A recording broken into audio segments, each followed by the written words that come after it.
आपने ख्याल करनी कि जब मैं पढ़ा रहा हूँ ना, मेरा कोशिश हुआ करेगी कि मैं 25 से 30 मिनट का लेक्चर लिख लिया करूँ। उस लेक्चर के दौरान ना आपने, जैसे मैंने ये नोट्स बनाए ना, मेरा ये दिखाने का मकसद ये है कि मैंने नोट्स बनाए कंटिन्यूस वीडियो सुनते हुए, क्योंकि वीडियो को तो मैं रोक नहीं ना सकता कि रुक जा, आज मैंने बात करनी है, वो तो मुझे सुननी पड़ती है। इसी तरह तो मैंने ये नोट्स बनाए, आप इसकी मैं ग्रुप में शेयर पिक्चर कर दूंगा फॉर योर ना गाइडेंस के आपने कैसे नोट्स बनाने हैं। तो ऐसे आपने ना नोट्स बनाते रहना, साइड पे ऑप्शन छोड़ देना क्वेश्चन का, ठीक है। आपके जहन में जो क्वेश्चन डेवलप हो रहा है ना उस दौरान की, ये जो बात आपने की है या कुछ चीज़ समझ नहीं आई है या आपने पहले से कोई चीज़ सुनी थी कि रीडिंग के अंदर ये चीज़ है, तो आपने वो पूछना चाह रहे थे आज, तो आपने वो लिख लेनी, घर से भी लिख लिया करते हैं या लेक्चर के दौरान कुछ चीज़ याद आ गई तो आपने साइड पे लिख लेनी। फिर हमें आधा घंटा मिलेगा, उसके बाद 15-20 मिनट मिलेंगे कि हम उसको ना क्रॉस डिस्कशन कर सकें उन चीज़ों को, ठीक है। एक मेरा ये बताने का मकसद। अब मैं आपको बताता हूँ खुद से, ठीक है। मेरा प्लान ये है कि मैं अगर पढ़ाना चाहूँ स्टूडेंट्स को, उनको जो गाइड करना चाहूँ उनको बेस्ट तरीका गाइड करूँ। देखिए, किसी भी चीज़ को स्टार्ट करने के लिए ना, अगर आपको मैं कहूँ ना कि आज आपने 2 घंटे बैठ के पढ़ना है, तो आप नहीं पढ़ सकते, पढ़ेंगी लेकिन आपको समझ नहीं आएगी। इनिशियल डे में जब आप आधा घंटा बैठ के पढ़ेंगे ना, तो आपको समझ आना शुरू होगा, आपका माइंड एक्टिव होगा। फिर 2 दिन के बाद आप 45 मिनट बैठ के पढ़ेंगे ना, तो आपको 45 मिनट पढ़ना आसान लगेगा। फिर 10 दिन के बाद जब आप 1 घंटा बैठ के पढ़ेंगे ना, तो आपको 1 घंटा पढ़ना आसान लगेगा। लेकिन डे 1 पे आप 1 घंटा नहीं पढ़ सकेंगे, बुक को रीड नहीं कर सकते, आपको थक जाएगा, ठीक है। तो आप मेरा जो ओईटी आप सब, क्योंकि मुझे लग रहा है अभी नॉइज़ी कंडीशन के अंदर ही है, कोई मॉक टेस्ट भी ले लेंगे लेकिन कंडीशन नॉइज़ी लग रही है, ठीक है। तो इसको डिवाइड करते हैं हम 4 स्टेप्स के अंदर। इनिशियल स्टेप्स में डे 1 से हम रीडिंग जो है ना सबसे टफ है, रीडिंग और लिसनिंग। तो हम रीडिंग शुरू करेंगे। सबसे पहले हम रीडिंग के जो एग्ज़ाम का जो स्ट्रक्चर है उसको समझेंगे। ए के अंदर जो टेक्निक्स यूज़ होती हैं हम उसको डिस्कस करेंगे, ठीक है। उन टेक्निक को जो प्रैक्टिस करनी है, उसके जो टेस्ट देना है वो मेरा काम होगा, आपने उसको करना, ठीक है। फिर इसी तरह हम बी को फॉलो करेंगे, सी को फॉलो करेंगे स्टेप वाइज, ठीक है। और आपको ना ये फर्स्ट वीक या एग्ज़ाम वो फर्स्ट जो 10 डेज़ होंगे उसमें आपको रीडिंग सिखाई जाएगी, जो नेक्स्ट 10 डेज़ होंगे उसमें आपको लिसनिंग सिखाई जाएगी, और उससे जो 10 डे होंगे वो स्पीकिंग सिखाई जाएगी, लास्ट में आपको राइटिंग सिखाई जाएगी, या लास्ट में स्पीकिंग राइटिंग हम कोई भी आगे पीछे कर सकते हैं। तो आज मैं आपको ना सबसे पहले सारे फॉर्मेट्स बता रहा हूँ, ठीक है। फॉर्मेट्स में ये है कि जैसे आपने अभी सुना भी हुआ है कि जो रीडिंग पार्ट ए है ना, रीडिंग के 3 पार्ट्स हैं, ए, बी और सी। जो ए पार्ट है ना वो 15 मिनट का होता है, उसके अंदर मैच के कॉलम होते हैं, गैप फिल्स होते हैं, शॉर्ट आंसर्स होते हैं, ठीक है।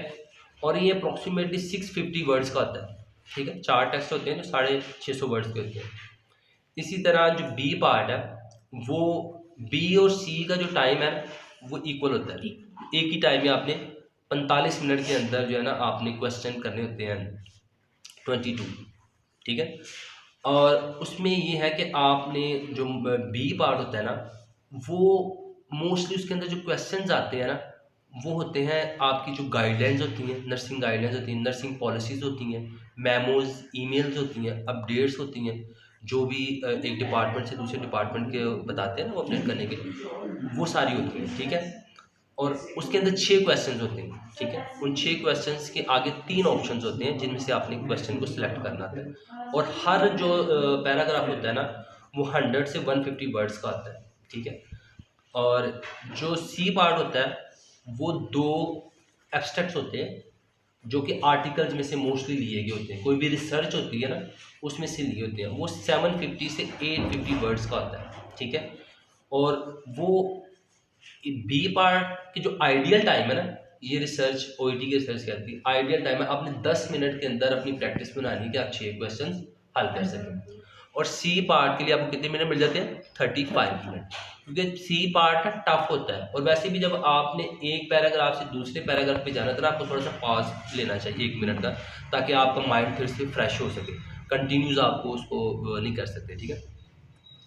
तो उसके अंदर ये होता है। अब मैं आपको बताने लगा हूँ टेक्निक्स, ठीक है। ए के लिए जो टेक्निक यूज़ होती है ना वो आपको ग्रिप होनी चाहिए स्किमिंग और स्कैनिंग के ऊपर, वो आपको फर्दर सिखाई जाएगी आगे, ठीक है। स्किमिंग कैसे इंप्रूव करनी है, स्कैनिंग कैसे इंप्रूव करनी है, लेकिन ये आपको पता होना चाहिए कि ए के लिए स्किमिंग और स्कैनिंग टेक्निक होनी चाहिए, ठीक है।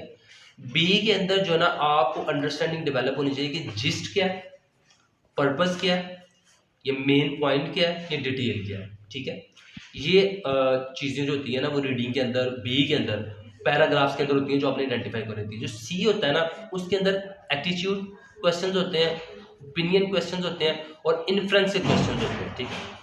ये आपको पता होनी चाहिए, ठीक है। और जो बाकी आगे इनकी चीज़ें हैं रीडिंग के अंदर वो यही है, ठीक है। ओपिनियन, प्रोफेशनल बेस, ये चीज़ें सारी होती हैं।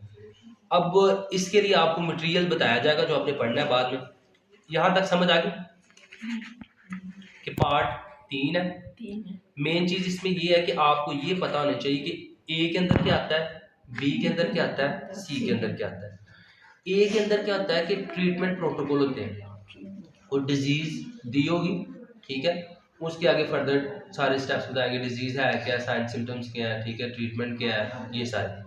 मेडिकेशन इन्फॉर्मेशन हो सकती है, कोई मेडिसिन होगी तो उसके सारे बारे में बताया गया होगा कि वो जान कैसे हुई, उसका फ़ायदा क्या, उसका नुकसान कैसे, ठीक है। और डायग्नोस टूल हो सकते हैं, ठीक है। जैसे हम डायग्नोस टूल हम यूज़ करते हैं ना, जैसे HB1AC है, ठीक है, डायबिटीज़ के लिए।